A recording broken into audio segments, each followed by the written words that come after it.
ক্লাসের শিক্ষার্থীদের চোখ বইয়ের পাতায় থাকার বদলে আছে মাথার ওপরে।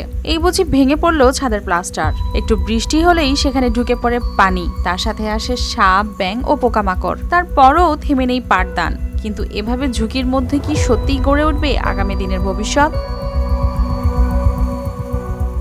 এটা কোনো পরিত্যক্ত ভবন নয়, ১৪২ নম্বর পশ্চিম নৈয়ারবাড়ির সরকারি প্রাথমিক বিদ্যালয়, যা প্রায় ৫১ বছর আগে প্রতিষ্ঠিত হয়ে ১৩ বছর আগে জাতীয়করণের পরও এখনও দাঁড়িয়ে আছে অবহেলায় ও চরম ঝুঁকিপূর্ণ অবস্থায়। আমাদের বিদ্যালয়টি প্রতিষ্ঠিত হয়েছে ১৯৭৫ সালে এবং ১৯৫৭ সালে বর্তমান ভবনটি নির্মিত হয়েছে।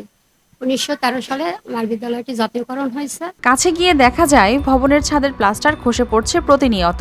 জানালাগুলো ভাঙা, দেয়ালে ফাটল, এমনকি পিলারগুলোও হয়ে পড়েছে দুর্বল। বৃষ্টি হলেই শ্রেণীকক্ষে পানি ঢুকে পড়ে, সাথে আসে সাপ, ব্যাঙ, কেঁচো ও বিভিন্ন ধরনের পোকামাকড়। ফলে প্রতিদিন আতঙ্ক নিয়েই ক্লাস করতে হয় শিক্ষার্থী ও শিক্ষকদের, কারণ বিকল্প কোনো ব্যবস্থা নেই। যখন ঝড় বৃষ্টি হয় তখন আমাদের শ্রেণীকক্ষ তলিয়ে যায়, তার সাথে সাপ, ব্যাঙ, কেঁচো ইত্যাদি ঢোকে। আমরা খুব ভয় পাই। বিদ্যালয়ের মাথার উপর যে প্লাস্টারগুলো আছে সেগুলো খসে খসে স্যার, ম্যাডাম আর দু এক সময় তো আমাদের মাথার উপর পড়েছিল। আর 3 ক্লাসের এক শিক্ষার্থীর উপর প্লাস্টার পড়ে তার মাথা ফেটে যায়। আর ঝড় বন্যা হলে সাপ, ব্যাঙ, কেঁচো ইত্যাদি ঢুকে যায় আর জলে তলিয়ে যায়। আর অতি তাড়াতাড়ি আমাদের বিদ্যালয়টি নির্মাণ করা উচিত। নিরাপত্তাহীনতার কারণে অনেক অভিভাবক সন্তানদের স্কুলে পাঠাতে ভয় পাচ্ছেন, ফলে ধীরে ধীরে কমছে শিক্ষার্থীদের উপস্থিতিও। আর গার্ডিয়ানরা তো ছাত্রছাত্রী দিতে চায় না বর্ষার দিনে, তারা আতঙ্কে থাকে কখন বুঝি ছাদটা ভেঙে পড়ে, আমরাও আতঙ্কে থাকি। আমার বাচ্চা 3য় শ্রেণী পড়ে স্কুলে, ভবনটি খুব দুর্বল অবস্থা, পিলার ভেঙে পড়ে, ছাদে বৃষ্টি হলে পানি পড়ে, বৃষ্টি হলে ফ্লোরে পানি ওঠে, ব্যাঙ সাপ ঢোকে।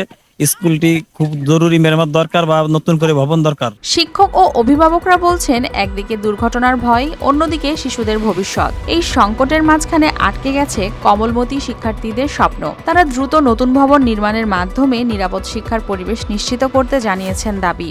আমরা তো মাঝে মাঝে দেখা গেছে যে বসে আছি, সাইডেই প্লাস্টার খসে পড়লো, এইরকম অবস্থায় আমাদের দিন যায়।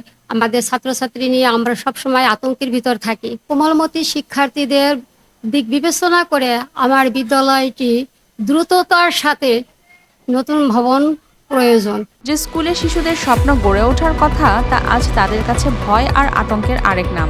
সকলের দাবি, বড় কোনো দুর্ঘটনা ঘটার আগেই দ্রুত নির্মাণ করা হোক একটি নতুন বিদ্যালয় ভবন। News desk, RTV।